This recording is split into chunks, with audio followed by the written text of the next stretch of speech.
Hello, my name is Michelle Montefar, and this is my Creative Critical Review for my ACE Media Studies class. Question number 1. How does your product, film or magazine, use or challenge conventions, and how does it represent social groups or issues? To start off, my group and I decided to make our genre be virus horror.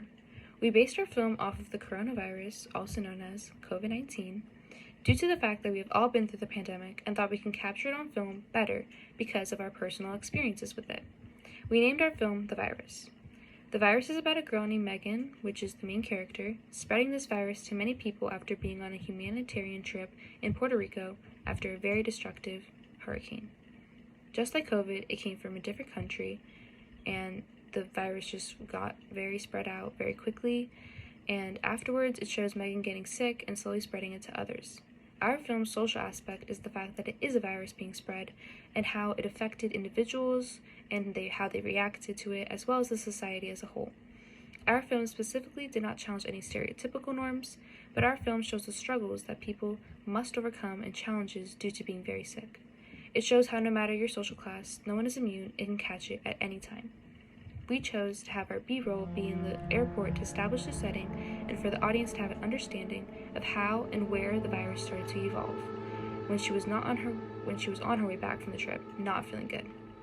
We inserted a sound in the background of a noisy crowd which fit perfectly since there's a lot going on in airports and it is usually loud and busy. For the title, we chose a sinister font with a dark background and a dramatic sound to make the film more suspenseful. When researching the mise-en-scene of virus horror, we found that the music tended to be suspenseful, so we incorporated this into our film. For the lighting portion of our film, we chose to have natural lighting for the most part. When filming the flash forward, however, we chose a different route. For that scene, we blurred the screen, lowered the density, and put the contrast effect all the way up. We decided to make this clip brighter to make the audience aware that it is a flash forward due to the difference in lighting compared to the other clips in the film. Our film had many different angles such as long shot, over the shoulder, mid shots, close-ups, etc. We also made our transitions quick and a bit dramatic to show the intense feeling of how a virus is, as well as having a handheld video to show the uneasiness of being sick. Question number 2. How does your product, film or magazine, engage with audiences, and how would it be distributed as a real media text? For our film, our target audience is the age range of 15-year-olds to 40-year-olds, giving it a big window for many people to watch. Our main source of advertising the film would be making a social media account specifically for the film on multiple platforms. Social media platforms such as Instagram and Facebook.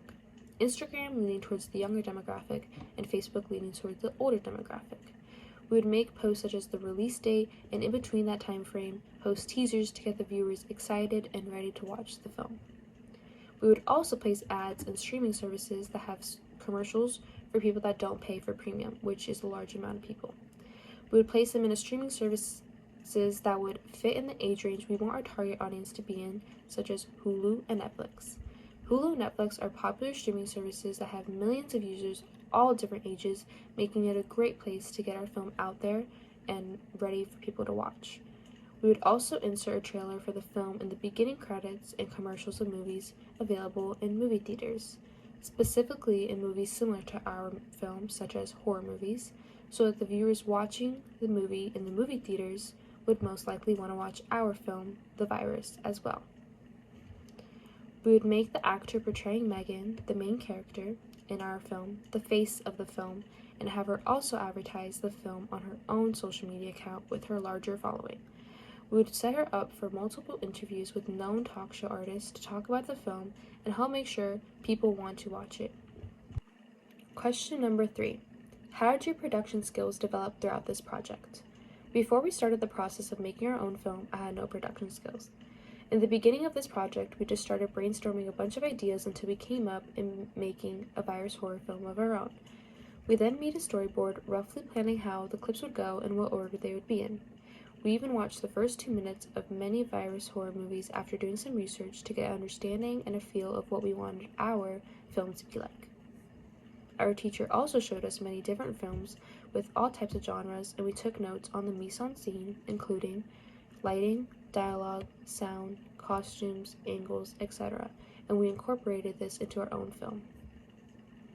Our first rough draft we filmed incorrectly since we filmed upright instead of on landscape mode, which came out way better in the end, and that's what we used for our final. We did research on all different kinds of editing apps / tools and just did trial and error until we found what was best for us. At the time, it was iMovie because it was great for beginners. We first started just testing the app out and seeing what different effects it had to offer. We practiced our very first rough draft in the hallways outside of our classroom in the school just to see how we would edit and film with it. We then realized that iMovie was limited to what we wanted our film to be like. So we took recommendations from our teacher and decided to go with Adobe Rush. I think that it was a good decision because Adobe Rush has many more sound effects, transitions, fonts, and features overall compared to iMovie. We have never used Adobe Rush before, so we looked up many videos on how to edit it on Google and YouTube, and they were very useful. Me personally, I learned how important organization skills are and time management. When making plans, we made sure to do them in advance and had a shared Google document as well as a group chat to make sure that we were on top of things, and it helped us a lot in the long run. Coming into this, I had no production skills, but now I feel like I have learned how to edit, film properly, and just overall collaborate well with the team in this project. Question number 4. How did you integrate technologies, software, hardware, and online in this project? The project is made up of a lot of technology.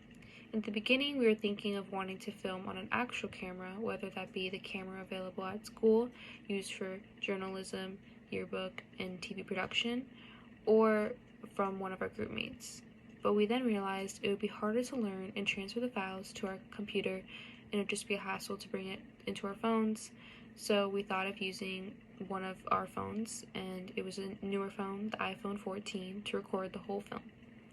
We used a software program called Adobe Rush, and throughout the whole process, used an online website called EDU Blogs to record the whole journey throughout the making of this film.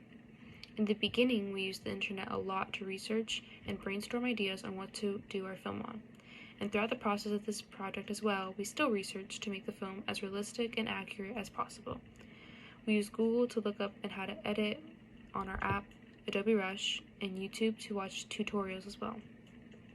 Due to the fact that we're using a lot of technology throughout the production of this film and the process of this project, there were minor setbacks along the way. There are always going to be some type of problems when using technology, but in our case, we had trouble saving our video. Whenever we would make some type of editing in the film on Adobe Rush, the next day when we would proceed to continue, it would not have been saved. We ended up adjusting and making sure we saved it multiple times to different files, and after a few different tries and a couple of days, we figured out a solution to this issue.